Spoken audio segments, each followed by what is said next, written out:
Hello channel 5 cinema viewers, this is Krishna here. இந்த segment படம் இப்படி இருக்குது. இதில் எந்த படத்தோட ரிவ்யூ வந்து பார்க்க போகிறோம் அப்படின்னு பார்த்தீங்கன்னா, நம்ம அதர்வா நடிப்பில் வந்து வெளியாக இருக்கக்கூடிய டனல் படத்துடைய ரிவ்யூ தான் வந்து பார்க்க போகிறோம். படம் பேர் டனலா அப்படின்னு கேட்காதீங்க, டனலில் டனல். ஏன்னா நிறைய பேத்துக்கு இந்த ஒரு கன்ஃபியூஷன் வந்து ஆகுது.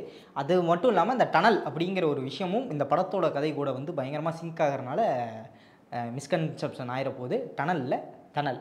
ஓகே, இந்த படத்துடைய டைரக்டர் பற்றி நான் பேசி ஆகணும் அப்படின்னு சொல்லி நினச்சேன். ஒரு டெபியூ டைரக்டர். இந்த படத்தை வந்து நிறைய ப்ரெஸ் மீட்டில் நீங்கள் பார்த்துருப்பீங்க. டிஓபியை வந்து முன்னாடியே ஃபிக்ஸ் பண்ணி வச்சு, அசிஸ்டண்ட்டாக இருக்கும்போதே ஃபிக்ஸ் பண்ணி வச்சு, உங்கள் கூட தான் நான் ஃபஸ்ட்டு படம் பண்ணுவேன் அப்படின்னு. அதே மாதிரி அவரையும் கூப்பிட்டு அவருக்கான பயங்கரமான ஒரு வேலையும் வந்து இந்த படத்தில் கொடுத்துருக்காரு அப்படின்னு சொல்லி ஆகணும். எஸ், இந்த படத்துக்கு சினிமோட்டோகிராஃபி வந்து ஒரு மிக மிக பெரிய ஒரு ப்ளஸ் அப்படிங்கிற மாதிரி சொல்லலாம். இது என்ன அப்படிங்கிறத நான் கதையை டிஸ்கஸ் பண்ணும்போது வரேன். முதல் விஷயம், இந்த படத்துடைய ட்ரெய்லர் நீங்கள் பார்க்கும்போது தெரிஞ்சிருக்கும். இது ஒரு காப்பாக வந்து நம்ம அதர்வா வந்து வராப்பில். இங்கே ஆப்போசிட்டில் ஒரு வில்லன் இருக்கார். அவரோட மோட்டிவ் என்னங்கிறத நம்ம கண்டுபிடிக்கணும். நிறைய பேங்க்கை வந்து கொள்ளையடிக்க போகிறாங்க அப்படிங்கிற மாதிரி நம்ம சைடு வந்து தெரியுது. வில்லனோட பேக் ஸ்டோரி என்ன, எதனால் வந்து அவங்க இத்தனை பேங்க்கையும் ஒரே டைமில் கொள்ளையடிக்க போகிறாங்க, இந்த சப்வே ட்ரைனேஜ் இருக்குது தெரியுமா, அந்த வந்து எப்படி யூஸ் பண்ணுறாங்க இவங்க அப்படிங்கிற மாதிரி நிறைய விஷயங்கள் வந்து இந்த படத்தில் ஒரு த்ரில்லராக, மிஸ்ட்ரி த்ரில்லராக அந்த கேஸ் சால்விங் மூமெண்ட்டில் வந்து போய்கிட்டு இருக்கு. எனக்கு எங்கே இன்ட்ரெஸ்டிங்காக தோணுச்சு அப்படின்னு பார்த்தீங்கன்னா, ஒரு பெரிய ஸ்லம்மை வந்து காட்டியிருக்காங்க. அந்த ஸ்லம்முக்குள்ளே ஹீரோ, அதுக்கப்புறம் ஒரு 6 போலீஸ் வந்து உள்ளே போய் மாட்டிக்கிறாங்க. அந்த ஃபஸ்ட் டே இன்னும் அப்பா ஜாயினிங் ஆர்டர் கூட வாங்கலை, உள்ளே போய் மாட்டிக்கிறாங்க. அந்த ஸ்லம்மை அவங்க காட்டின விதம் இருக்குது தெரியுமா, ஒரு மேஸ்க்குள்ளே சிக்கன மாதிரி. இங்கேருந்து எப்படி வெளியே போகிறது அப்படிங்கிறது வந்து ஹீரோவுக்கும் அந்த 6 போலீஸ்க்கும் தெரில. உள்ள சிக்னலும் கட்டு. ஸோ அவங்க வெளியே வர ஒரு இது வந்து ஒரு மிஸ்ட்ரி த்ரில்லர்லேருந்து சர்வைவல் த்ரில்லராக வந்து ஜானர் ஷிஃப்ட் ஆகுது அந்த படம். அந்த விஷயம் வந்து ரொம்ப சூப்பராக பண்ணியிருந்தாங்க. நமக்கு ஒரு பயத்தை வந்து ஏற்படுத்தியிருந்தாங்க.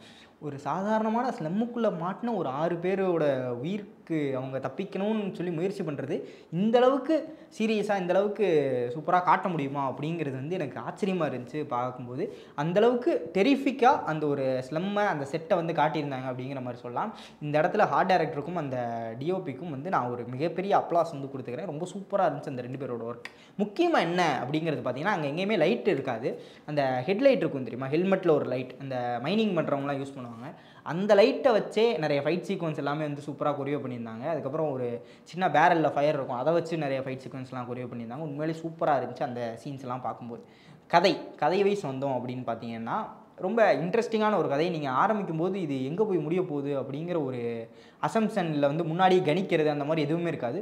ஒரு சில ட்விஸ்ட் எல்லாமே வந்து அவங்க பிளான் பண்ணியிருக்காங்க. அது எல்லாமே சூப்பராக ஒர்க் அவுட் ஆகுது. ஆனால் அந்த ட்விஸ்ட்டை தாண்டி என்னவாக இருக்கும் அப்படிங்கிற கேள்வியை தாண்டி உங்களுக்கு இதுவாக இருக்குமோ, இல்லை ஒருவேளை அதுவாக இருக்குமோ அப்படிங்கிற மாதிரி நமக்குள்ளேயே வந்து நிறைய பதில்கள் வந்து வந்துடுது. ஸோ இது வந்து உங்களுக்கு ட்விஸ்ட்டாக, இந்த மாதிரியான ஒரு ட்விஸ்ட்டாக வந்து கன்வே ஆகும். நீங்கள் நினச்ச மாதிரி அது இருக்காது, அது வேறு மாதிரி இருக்கும் அப்படிங்கிற ஒரு ட்விஸ்ட்டாக வந்து கன்வே ஆகும். ஆனால் உங்களை யோசிக்க வைப்பாங்க. முன்னாடி அடுத்து இந்த சீன் தான் வரும், அடுத்து இதுதான் நடக்க போகுது அப்படிங்கிற மாதிரி யோசிக்க வைப்பாங்க. அந்த ஒரு வேலை வந்து இந்த படத்தோட அந்த ஒரு டென்ஷனை இன்னும் சூப்பராக பில்ட் பண்ணுது அப்படிங்கிற மாதிரி வந்து வச்சுக்கலாம். படத்துக்கு பாசிட்டிவாக இந்த மியூசிக் வந்து ரொம்ப சூப்பராக இருந்துச்சுன்னு நினைக்கிறேன். பிஜிஎம்ஸ் வந்து எங்கேயுமே உங்களுக்கு ஆடாக ஃபீல் ஆகாது. ஸ்க்ரீனை தாண்டி, அந்த சீனை தாண்டி உங்களுக்கு பிஜிஎம் எதுவுமே வந்து கேட்காது. அதுவும் ஒரு சைரன் சவுண்டு வந்து எந்தளவுக்கு இம்பாக்ட்ஃபுல்லாக இருக்கும் அப்படிங்கிறத செகண்ட் ஹாஃபில் கிளைமேக்ஸ் கிட்ட ஒரு போர்ஷனில் வந்து சூப்பராக புல் ஆஃப் பண்ணியிருந்தா டேரக்டர் அப்படிங்கிற மாதிரி சொல்லலாம். ஸோ சவுண்ட் அண்ட் எஸ்எஃப்எக்ஸ் வந்து இந்த படத்தில் எங்கேயுமே ஒரு மைனஸ் பாயிண்ட்டாக இல்லை. அது ரொம்ப சூப்பராக வந்து ப்ளேஸ் ஆகிருக்கு. அதுக்கப்புறம் ஆக்டிங் வைஸ் பார்த்தீங்க அப்படின்னா எல்லா கேரக்டருமே சூப்பராக பண்ணியிருக்காங்க. எஸ்பெஷலி இந்த வில்லன் அஸ்வின் வந்து வில்லன் ரோல் வந்து ப்ளே பண்ணியிருக்காப்புல. இது வில்லன்னு சொல்ல முடியாது, அவர் தான் இந்த படத்துடைய இன்னொரு ஹீரோ அப்படிங்கிற மாதிரி சொல்லலாம். ஏன்னா நிறைய பேத்துக்கு இன்னொரு ஹீரோன்னு கூட இல்லை, நிறைய பேத்துக்கு இந்த ஒரு டிவிஷனாக வந்து பிரிஞ்சு இருக்கிறதுக்கு வாய்ப்பு இருக்குது. இந்த படம் நீங்கள் பார்த்து முடிச்சுட்டு வெளியே வந்தீங்கன்னா, இல்லை அதர்வா தான் கரெக்டு, இல்லை வந்து அஸ்வின் தான் கரெக்ட், இவர் சைடு தான் கரெக்ட் அப்படிங்கிற மாதிரி அந்த ஃபேன்ஸ் வந்து ரெண்டாக பிரியறதுக்கான வாய்ப்புகள் இருக்குது. ஏன்னா அந்த மாதிரியான ஒரு படமாக தான் இந்த படம் வந்து இருக்க போது. 2 பேர் சைடும் இருக்கக்கூடிய ஒரு நியாயத்தை ரொம்ப கிளியராக வந்து சொல்லியிருக்காங்க. 2 பேர் சைடும் இருக்கக்கூடிய பெயினையும் வந்து ரொம்ப கிளியராக சொல்லியிருக்காங்க. ஆனால் இங்கே வில்லன் யார் அப்படிங்கிற ஒரு கேள்வியை வந்து டேரக்டர் நம்மக்கிட்டே விட்டார் அப்படிங்கிற மாதிரி சொல்லலாம். அவரோட பாயிண்ட் ஆஃப் வியூவில் ஜெயிக்கிறவங்க தான் ஹீரோ, தோக்குறவங்க வில்லன் அப்படிங்கிற மாதிரி வந்து சொல்லியிருந்தார். ஸோ இதில் நம்ம அதர்வா சைடு தான் வந்து கடைசி அப்படின்னு ஜெயிக்க போகிறாங்க. ஆனாலும் நிறைய ஆடியன்ஸுக்கு வந்து இவன் ஜெயிச்சிருக்கணுமே, அஸ்வினோட கேரக்டர் வந்து இங்கே ஜெயிச்சிருக்கணும், அதானே நியாயம் அப்படிங்கிற மாதிரிலாம் தோணும். ஸோ அந்த ஒரு கேள்வியை நம்மக்கிட்ட எழுப்புறாங்க. இதுவே வந்து இந்த படம் வெற்றி பெறதுக்கான ஒரு மிகப்பெரிய பாயிண்ட் அப்படிங்கிற மாதிரி சொல்லலாம். அவரோட அந்த ஐடியாலஜி, அவர் என்ன சொல்ல வரணும், என்ன கன்வே பண்ணணும்னு நினச்சாரோ அதை ரொம்ப சூப்பராக கன்வே பண்ணிட்டார் அப்படிங்கிற மாதிரி வந்து சொல்லலாம். ஏன்னா ரீசெண்டாக அந்த தமிழ் சினிமாவில் வந்து எடுத்துக்கிட்டிங்கன்னா, போலீஸோடைய டார்க் சைடை காட்டுறோம் அப்படிங்கிற மாதிரி நிறைய படங்கள்லாம் வந்து வந்திருக்கு. இந்த படம் நம்ம ஸ்டார்டிங்கில் பார்க்கும்போது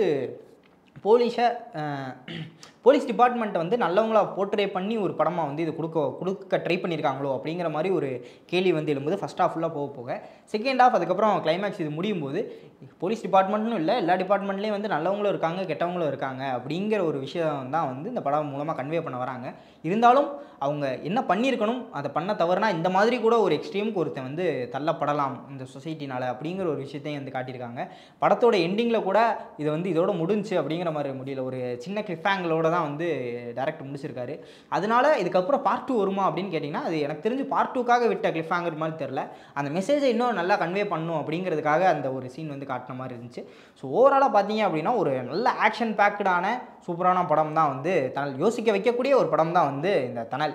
இதில் எனக்கு மைனஸ் அப்படின்னு சொல்லி பார்த்தீங்க அப்படின்னா ஹீரோயின் கேரக்டர் வந்து வேறு எந்த இடத்துலையுமே யூஸ் பண்ணல. அந்த ஹீரோயினை வந்து இந்த படத்துலேருந்து தூக்கிட்டு இந்த படம் முழுசாக பார்த்தீங்க அப்படின்னாலும் இதே மாதிரி தான் இருக்கும். அந்த ஃபஸ்ட்டு கொஞ்சம் செட் பண்ணுறதுக்கு ஒரு 15 மினிட்ஸ் எடுத்துக்கிட்டாங்க இல்லையா, அதை இன்னும் அதர்வாவோட கேரக்டர் அவங்க அப்பாவுக்கும் இந்த பையனுக்கும் அந்த அம்மாவுக்கும் பையனுக்குமான பாண்டை வந்து இன்னும் கொஞ்சம் ஃபோக்கஸ் பண்ணி கொண்டு போயிருந்தாங்க அப்படின்னா படத்தில் அந்த எமோஷனல் சீன்ஸ்லாம் வந்து இன்னும் சூப்பராக கன்வே ஆகிருக்கும் அப்படிங்கிற மாதிரி நினைக்கிறேன். அந்த ஹீரோயின் போர்ஷனை தூக்கிட்டு இல்லை அந்த ஹீரோயினுக்கு ஒரு சீன் வைக்கிறாங்க அப்படின்னா அவங்க கேரக்டரையும் செகண்ட் ஹாஃபில் ஏதாவது பண்ணுற மாதிரி காட்டியிருந்தாங்க அப்படின்னா அந்த ரைட்டிங்கும் இன்னும் சூப்பராக இருந்திருக்கும்.